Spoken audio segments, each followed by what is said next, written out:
Kickin It is presented by Modelo, the cerveza for football.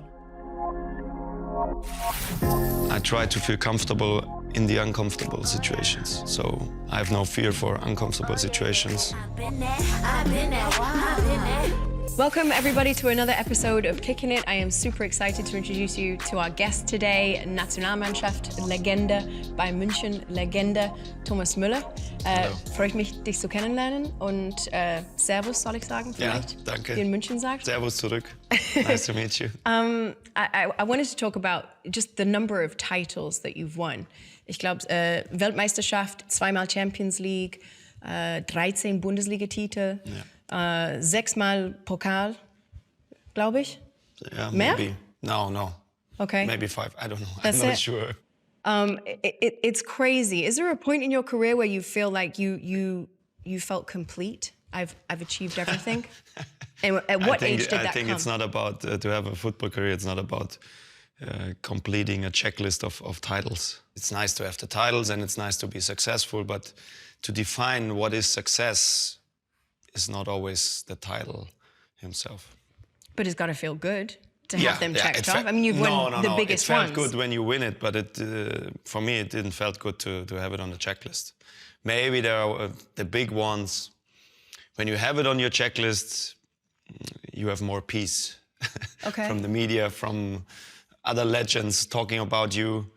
When I end my career, maybe in the next years or in the next months, I don't know yet, then maybe I will go to the current players and go through that checklist and say, hey, you never won the Champions League, so maybe you're not a good player. I was. So it's more about to have your piece from media and stuff, to have it on a checklist, but to experience it, to be in a team that wins big titles means that you're part of a run, you're part of a story with clubs, with teams, with fans, with crowds, with people. So that's in the end, for me, the special thing. So it's not the title that drives you. That's not what makes you stay hungry in the game. It's the competition. It's the everyday's competition that drives you. And you want to have this feeling to be able to succeed in the small competitions against yourself. Waking up and go to the gym, in the maybe a little bigger competition against your teammate, to fight for your spot. I watched your documentary and I saw your brother talking about you. You said you were like that from when you were little. You just always wanted to win. Yeah, I wanted to win, but I figured out to do it in a good way, in my opinion. So when you lose, it's part of the game, but that doesn't mean that I feel happy when I lose, but I go into shortly in a deep analyze situation for myself, but then we have to find the next trigger to look forward to grow. So you feel like you can move on quickly? Yeah. I think that's one of my strengths as well, from the mental side of the game. Where did your love of the game come from? For me, football was always the natural way of enjoy the life, but I never thought about it. Okay, what should I do today to have fun? Maybe football. No, it was just let's play football. Because I think when a lot of kids watch football these days, they're looking at a particular lifestyle and something they aspire to, a level of wealth, right? Was that ever a consideration for you? Was it something to do with this is a lifestyle I want to achieve, or there was no social media, there was no lifestyle shown. Right. What I want to achieve, or it was just I was in my bubble, my village. I looked up to my parents, maybe, and I looked up to sports legends, to Bundesliga players. So yeah, my brother and I, we watched every game we can get from the Bundesliga and also the international games, and yeah, like the kids do. They admire the football idols. You were at Bayern Academy from 10 years old, right? Yes. I always think that lifestyle for kids is intense, because it's like a constant, that there's always this fear, I would think. Obviously, I've not experienced it, but this fear that I won't make the cut next time. That I won't. Yeah, but I never felt it like a fear. I always loved the competition. And that's what is about also in these kind of youth teams. I never thought too much about, okay, what's my goal, what I want to achieve. I wanted to win my competition, to come to the next season, to earn my spot in the teams. And yeah, in the end, yeah, that stayed. And I think it will stay all my life. Do you deal with that pressure easily? Yes, or more easy than most of the guys. And why is that? Because I love it. Okay. Or I love the pressure, because when the pressure is high, you earn more. Glory is not the right word, because it's not about, I'm not playing about the glory, but what comes to your brain. From like a chemical reaction. Yes, the chemical reaction in the end is, I think it feels... It's like a drug, like a high. Yeah, 100%. Nothing else. So you're an addict. Yes, for sure. Otherwise, this program is not possible. You're watching Kickin It, presented by Modelo.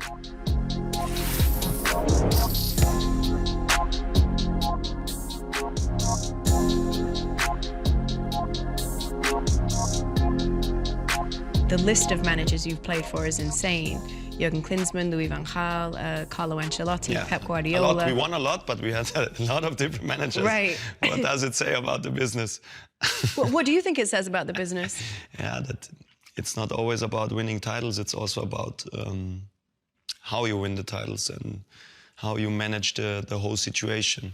With the fans, with the media, with everything. Playing style. Do you consider any of those managers your friend? Or would that be a weird relation? Friend is a big word. Okay. When I look back, I have very close relationships to Jupp Heynckes, to Louis van Gaal as well, on a personal way as well. With Pep, we had a great time. I think everybody mentioned him as maybe our best manager. But Pep did it on purpose, not to be that close to his players, to take his good decisions. So he always, when he felt, okay, now I'm getting too close to a single person, he stopped a little bit. He created some distance? Yes. Why? Because it's easier to make the tough decisions. He said to us, for him, I think, or he thought that it's for him much better to take the best decision for the team and for himself to have success when he's not that close to his players. Can you pick a manager that you feel influenced your career the most, or kind of set you up for success the most, developed you the most? No, I'm not the most guy.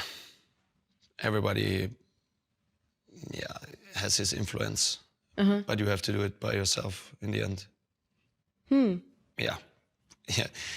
They give you the chance because they see something, but they don't give you the chance just to give you the chance because maybe your dad was in school with them. You have to prove, you have to earn it. Yeah, they want to win. They have the pressure to win, so they put you in the squad when they think you're the best solution. It was April when it came out that you actually announced publicly that you weren't going to be renewing with Bayern, and you made it clear, you were honest and said it was Bayern who had chosen not to renew, that you had wanted to stay at the club. I was so impressed with how you handled that, because you managed to be honest, but also to kind of show understanding and grace to the club at the same time, which I think was a difficult balance to find, or I could imagine from the outside it looked like it would be a difficult balance to find, considering the servant that you've been to the club. I would have thought your initial reaction would be hurt at finding out that they weren't going to renew. Did you have to process and get to a place where you were able to be magnanimous publicly? Was that hard? No. I know what you mean, but in the end, I felt not hurt because it's, a relationship between a club and a player, even if it's such a romantic or special relationship, is always based on business decisions or football decisions. And there are always moments during a contract where one side thinks, okay, I'm wrong in this place. Always. So in the end, what happens happened. But in the end, I never had the feeling that anyone of the club was disrespectful or anything else. So I felt a lot of, I think fans felt it on your behalf. Yeah, for sure. But from the guys who decided, and also the big bosses in the club, I always had this feeling that they were very thankful for what I've done for the club. So no, everything is fine. Did you consider kind of the life at Bayern Munich? Was that a dream come true for you? Your home city, the club that you had followed as a young boy? Maybe yes. It's like fairy tale story, but in the end, I never was a dreamer. It's weird for somebody to achieve that much to not be somebody who's a dreamer. Usually, people who achieve that much, they have a lot of they're goal setters, Maybe. right? They have these a vision of what they want to get to, what's next, always. Yeah, I think I try to describe my mindset as it's always the next competition, in the smaller picture and in the bigger picture. But I never dreamt about, okay, I want to be a professional player. Or you cannot dream about such a career. What is this dream about? It's a big dream. Yeah, it's a big dream. It's a big chance to fail. Nothing else. If you set the bar that high for yourself, then... Yeah, now I'm the record player of this club, of this special club. Who else is it? Right. Other than me? Nobody, even the big ones. So, yeah, if you dream, yeah, you don't mean the dream. Coming in the night, you think about, okay, setting goals. But I think even the best talents, I don't even Jamal Musiala or Lamine Yamal, they don't think about, okay, am I the new record player of Barcelona or Bayern Munich?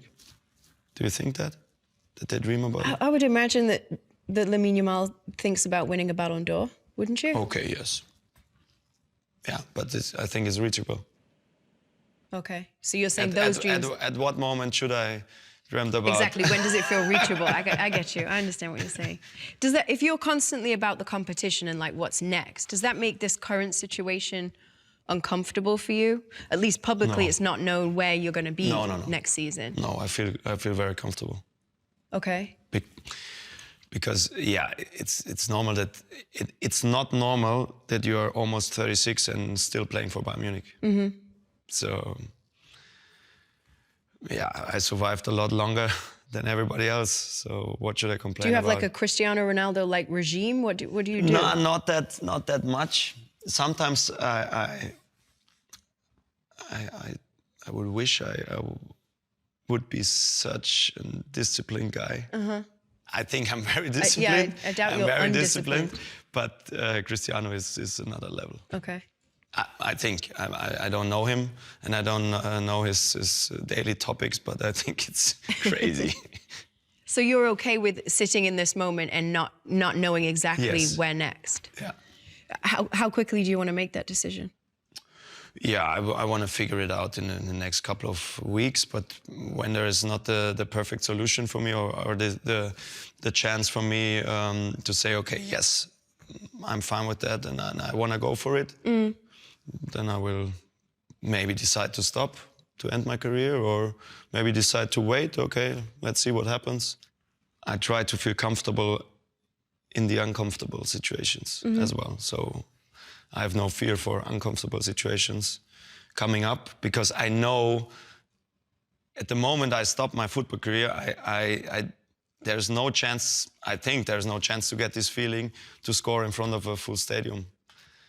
Even on a normal stage, and maybe in a normal league game, or even in the big stage, knockout games in Champions League, you make decider, or I don't know. And then the whole stadium, cheers your name. That kind of chemical process, I don't get it. I don't know from where I should get it. But do you think you'll struggle without it? No, because I don't struggle.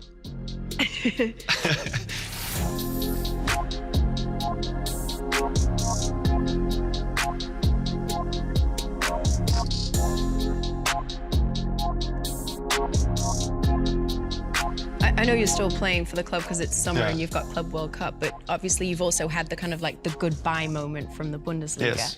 which was just so cool to watch. You had the last home game and then you had the Yeah, last it game was very nice. away. The setup was great. We were already champions, so we had the champion celebration. Yeah, after the game, and then I had my moment with the fans.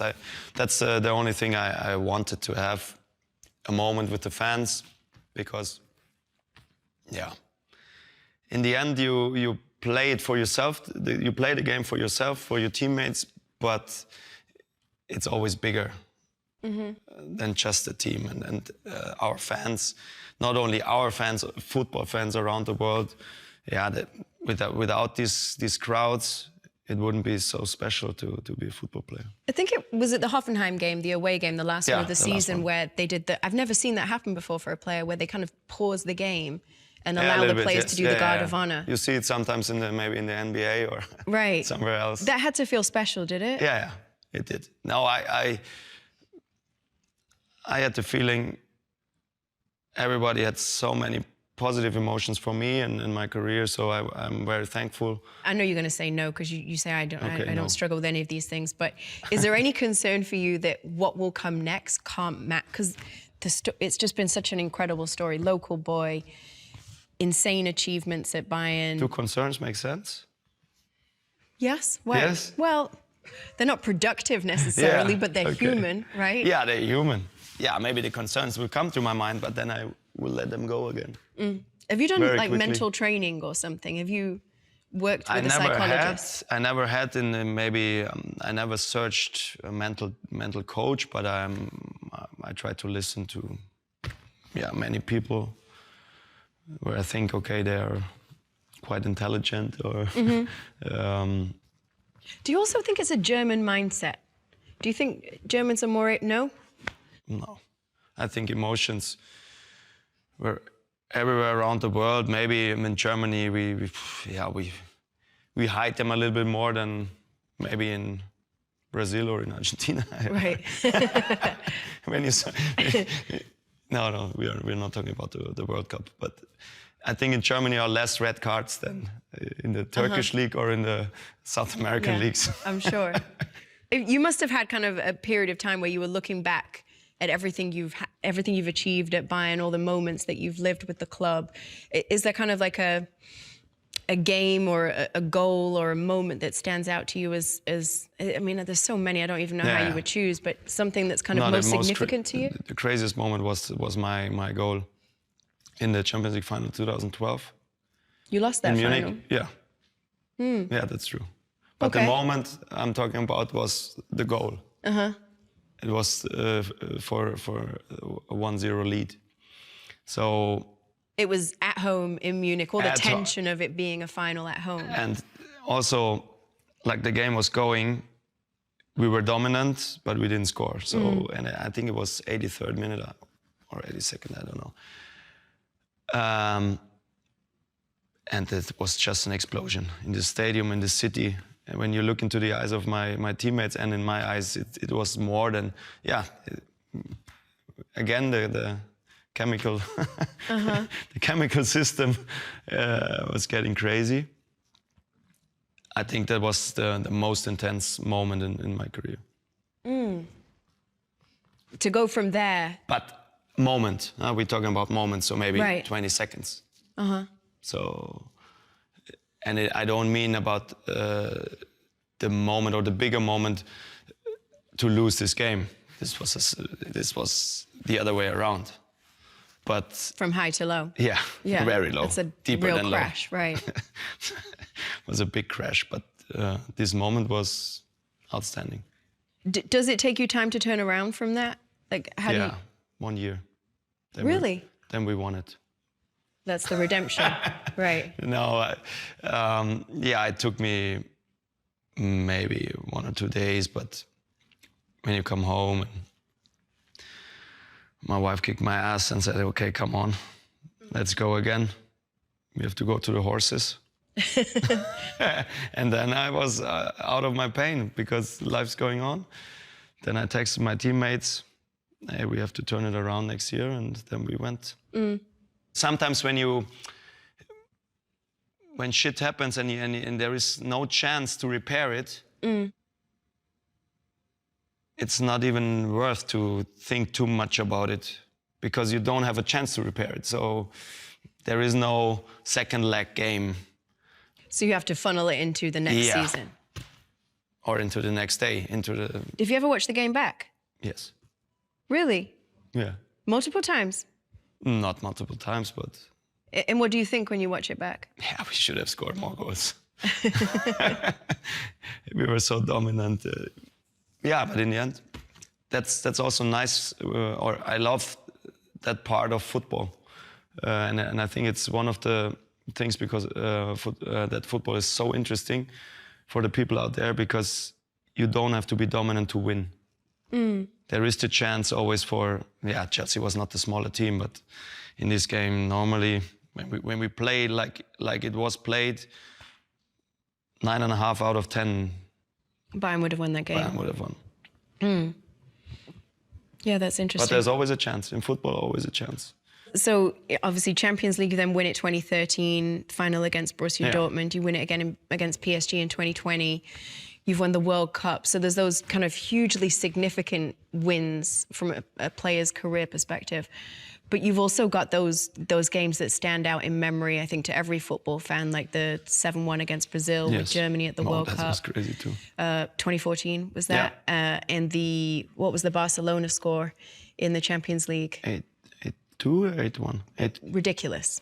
Did they kind of stick out to you? Like, do you remember those moments? Yeah, those I remember games. watching the Germany-Brazil game and just seeing the Brazil fans, the emotions that they were going through. They were crushed. They were crushed, and to be honest, it was a little bit of a weird feeling. Why? Because you couldn't kind of enjoy it? Now we could enjoy, but it was... we could enjoy. But you saw from the beginning, okay, the pressure is crazy high because Brazil is a football home country. Football is such an important topic in this country, in Brazil. And before the game, the players were praying, and the national anthem, the whole stadium. For them was that game, and to get into the final was so important. And then, I scored the first goal, and I think that was the key because then the Brazilian, they wanted to repair it so much that they forgot to defend. But that after, I think, 28 minutes, it was 5-0. We looked around and it was very weird. It was very weird. It was also one of those cool moments that football can create where you kind of see like just the way the game unites people. And I feel like by the end of that game, the Brazilian fans, they were cheering for you guys. There was a level of respect that you had commanded. That was heartbreaking in one moment, but also nice that you see this human reaction. In the beginning, I thought, okay, what will happen if we will win it? Maybe with a tight decision from the ref, or I don't know, because we have to travel back to our base camp. We have to go by plane, by bus, also a little... Could be an uncomfortable journey. Yeah. maybe yes, when the emotions get high. But with this kind of result, they're even cheering for us for the final because it was against Argentina. So that helped a little bit. That helped. Because you got that result against Brazil and then go on to win the World Cup. You get that result against Barcelona with Bayern and you go on to win the Champions League that season. Do you think those kind of results just set you on a path and give you a certain type of momentum? No. Irrelevant? I don't believe really in momentum. Momentum's a real thing, isn't it? Yeah, when you are really, really good, you can create your own momentum out of nothing. And sometimes when you look back, you describe momentum. So, but we also can lose this final. So what's done with our momentum? Okay, I understand. There was momentum, but it was not enough. But when you win it, it was momentum. And then we were on a run. We won it in the extra time. Is it possible for you to say a win with the national team meant more to you than a win with your club? Like, Yes. do you separate those? Yes, but not because the club is less important. It's just about the people. When you win it with the national team, you win it with 80 million people. And everyone who's cheering on, and for every person, it's important that you win. You feel his feelings a little bit. So there is nothing more important than a World Cup win for Germany when you are a football player in Germany. To win it for 80 million people, it's yeah. You're all about the fans. No, it's not all about the fans. It's about the emotions. It's the connection. Yeah, you don't have a real connection to every fan, but I was also a fan when I was young. But you feel the emotions everywhere. When you see the videos or when you see pictures from people and what it means to them in this moment. Maybe not for their lives, but maybe also for their lives when they had this winning moment. I don't know, everybody remembers maybe the winning moment of the final or where they were when this Brazilian game happened. So it's such an important moment for everyone's life, and you feel that, or I feel that.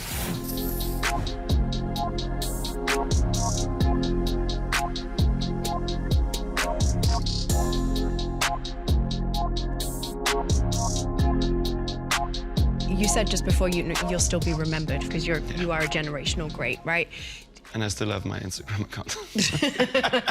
And YouTube and Twitter and all. You ever tempted to delete that? I'm tempted to delete Instagram at times. Yeah.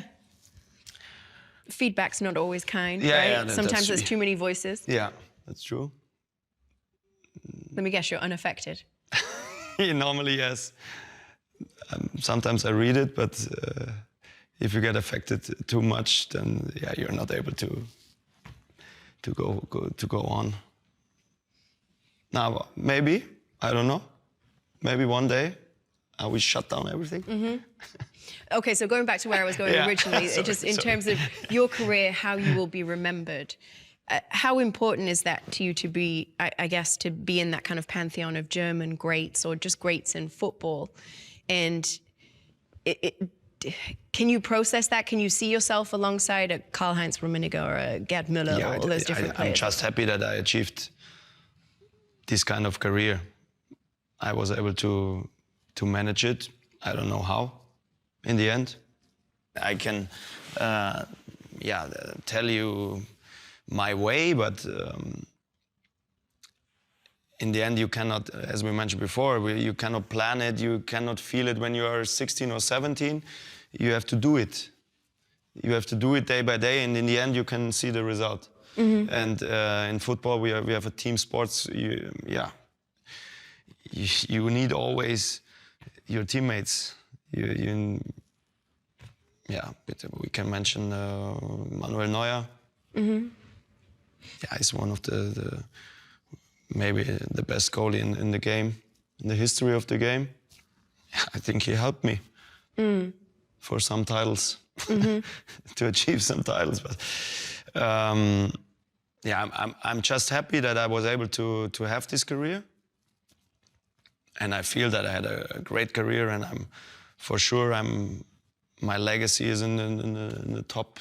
I don't know. Top what? Yeah, top. I don't like the top with the top numbers. Number. Okay, fine. But you're up there. How you want to make the difference between the players? It's hard. Yeah. I think it was your documentary where I saw Karl-Heinz Rummenigge talking about you. I'm sure it was him, and he said that when you look back at your career, one of the things that you can be, I guess, satisfied with is that you got the absolute most out of your talent. Yeah, I know what he means, but I like not to agree. Why? Yeah, because there was always the chance to get more out of it. I could train more. I could speak less to the media and train more. Or the other way around. I could make less holidays. Have any regrets? train differently. No, no regrets. Because normally I try to make decisions because I think it's the right way to do it. But it doesn't mean that that's maybe the other way would not be the more successful way. Even But we never know. So in the end, maybe for me it was always good to settle down. For example, when I have holidays, I don't touch a ball. Not because I say to myself, okay, I'm not allowed to touch a ball because I want to be hungry after 3 weeks. No, but I have not the feeling I should touch a ball. But maybe when I would have trained my left foot a little earlier in my career, much better, maybe I would have scored 2 or 3 goals more. I don't know. Maybe in a crucial moment. We never know. Okay, so even if you don't agree, does it feel good to have somebody of his stature say, Thomas got the most out of everything? Yeah, because I think it sounds there were good, a few but in the people end, what should he say? He Yeah, could say my career is what my career is. I always try to give everything. It was always one of my habits. I want to go full. When I go full. And so that was, for me, that was nothing special. But I know the result, and yeah, when you look back to my career, maybe I agree. You took yourself around. I need less words to this. One of the other questions I wanted to ask you is Florian Wirtz. Obviously, that's a big headline this summer with his move to Liverpool. It's a heavy price tag for a young player. Do you think, obviously that's not something that you've experienced, but do you think that makes it hard for young players to go and achieve? And how well do you think he will fit at Liverpool? I think Florian will fit everywhere. Because he's not only a good football player, very good football player. In my opinion, he's also his mental skills are strong. Yeah, the price tag. In the end, we are used to it a little bit to deal with it. Expectations are so high, but what are 150 millions? That's unreal anyway. So it's just a number between clubs. They change numbers. You mean it's so big it just doesn't feel real? Yeah. Or, What human person can feel what 150 millions is about? Right. With 150 millions, you don't get a Neymar, but you can plant how many trees for a good reason? Yeah. How you want to judge what 150 millions are?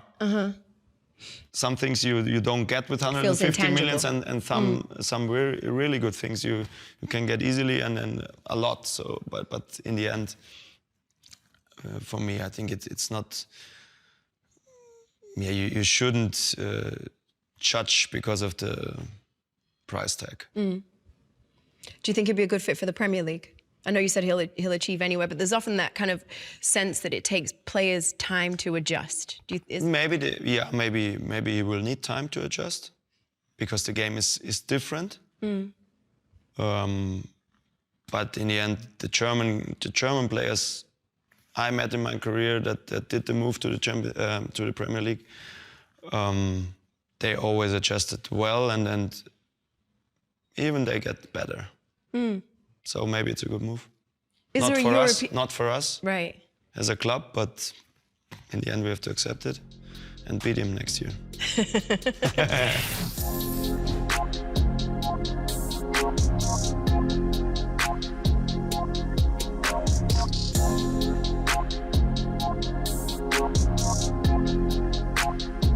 Did you ever come close to leaving?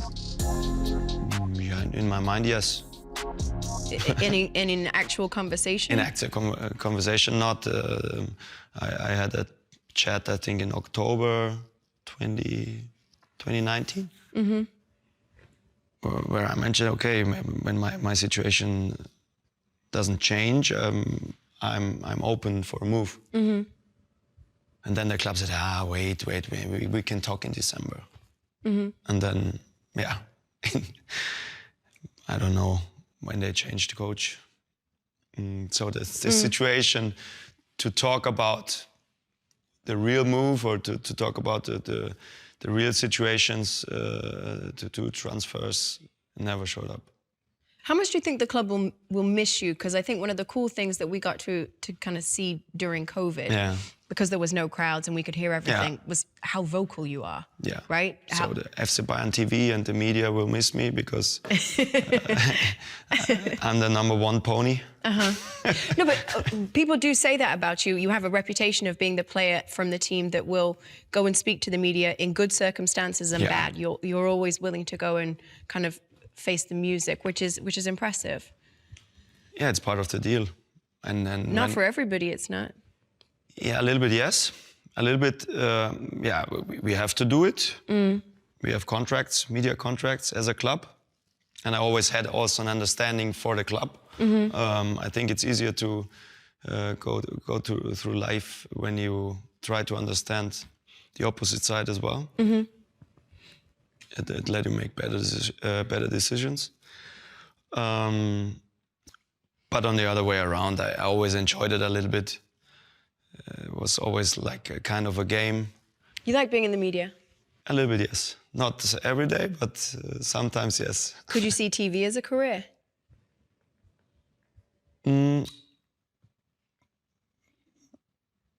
It's not a no. Okay. I have to think about it, and it's... What makes you unsure? Yeah, it depends about the format, about... the money. As well. As well, because, yeah.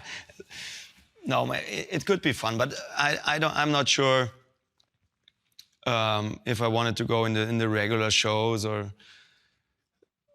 Yeah, I'm not sure at the moment. But it's a possibility. I love to talk about football. I love to make my jokes and... Is there a European league for you that you kind of have a hankering to, I would like to say I've played in the Premier League, or I would like to... Yeah, I thought about it. There were some moments I thought, okay, maybe, yeah, it would be nice to experience it. Do Manchester United look appealing to you? Many times. Or do you mean now? Yeah. No. I'm not the right guy for them, and they are not the right club for me. Okay. They want to have fun, and I want to have fun. So that's not a match. I hear you. Well, if you ever want to live the life for a minute, you're very welcome to join us. Okay. CBS would happily have you. Yeah. What about other roles, coaching? Is that something that interests you? Yeah, I'm very open-minded for everything what comes. I was always a guy. I always try to have a focus on the things I've done and I want to do. So now I'm a football player. I focus on, okay, what should I do to prepare my next training session for tomorrow? And I try not to think too much about my future. When the day comes that I stop my career, I want to feel what I'm missing from this business. Do I miss the pitch? Do I miss the cameras? You want to actually have the space to figure out what it is that you miss. Yes. There are a lot of guys, they know maybe from 25 on that they want to be a coach. I'm not this guy. I was never the guy that I really know what I want in 10 years. I was always this guy. I was, okay, let it flow. You can feel it, and then we will go when you figure it out. Do you think you could live a happy life completely away from the game? Yes. Do you? I think.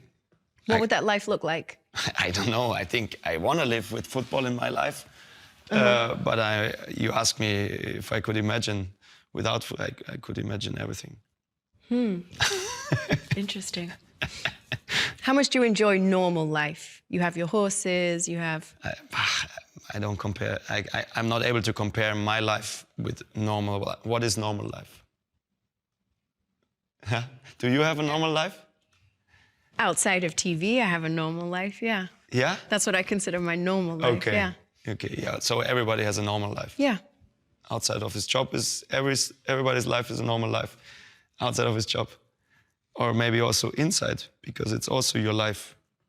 Yes. Yeah, okay. And maybe you love it. Maybe.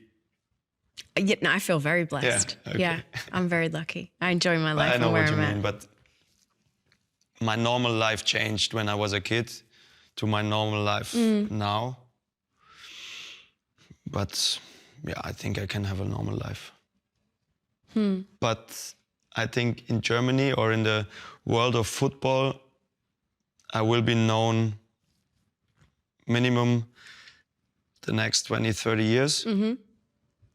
I have to wait until the guys die and know me from the beginning. So maybe when I'm 80, I have the chance that nobody knows me. So I'm back to a normal life when I was 80. Okay. Or what do you mean? Why are you so unaffected by wealth and fame, though? Because you seem weirdly unaffected by that. How did you manage that? I think I'm affected. Do you? How? Yeah, I do different things than I did. I earn money and I spend money. And